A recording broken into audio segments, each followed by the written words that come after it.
Près de 400 km de côte en Pays de la Loire et plus de 1700 km en Bretagne, ces deux régions de l'Ouest très exposées au vent marin pourraient accueillir 3 parcs d'éoliennes en mer. Où en sont les différents projets? Petit tour d'horizon.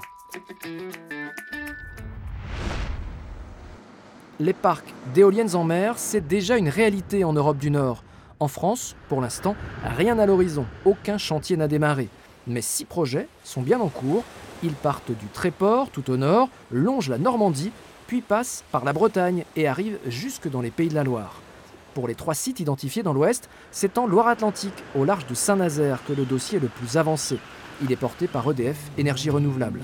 Au total, 80 éoliennes produiront l'équivalent de la consommation annuelle des 2 agglomérations de Nantes et Saint-Nazaire. La mise en service est prévue pour 2021. Un peu plus au sud, en Vendée, un autre projet a été mis sur les rails. Le site retenu se situe entre les îles Dieu et de Noirmoutier. Pour l'instant, sa mise en service est prévue pour 2022. Engie est le principal acteur du consortium qui porte le projet.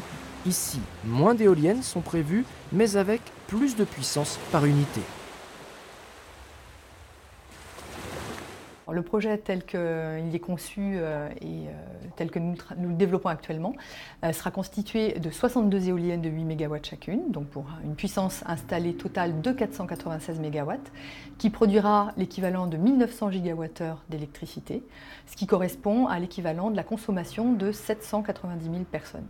Ça veut dire qu'avec ce parc éolien, on fournit l'équivalent de plus que la consommation de la population vendéenne. On passe de l'Atlantique à la Manche.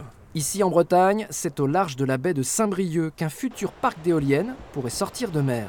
Ici, le consortium est piloté par Iberdrola. C'est un groupe espagnol spécialisé dans l'énergie renouvelable. Comme en Vendée, la mise en service est prévue pour 2022, avec un parc qui comprendra également 62 éoliennes de 8 MW chacune. Là encore, cela correspondra à plus que la consommation annuelle des habitants du département. L'électricité produite sera, comme à chaque fois, partagée sur l'ensemble du réseau français.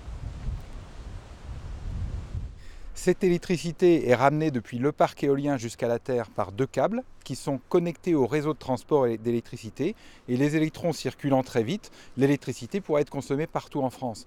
En revanche, il est vrai que la Bretagne a un déficit en production d'électricité et donc ce projet permet de réinjecter d'électricité en bout de chaîne et permettra de désenclaver au niveau énergétique la Bretagne en réduisant notablement le risque de blackout chaque hiver.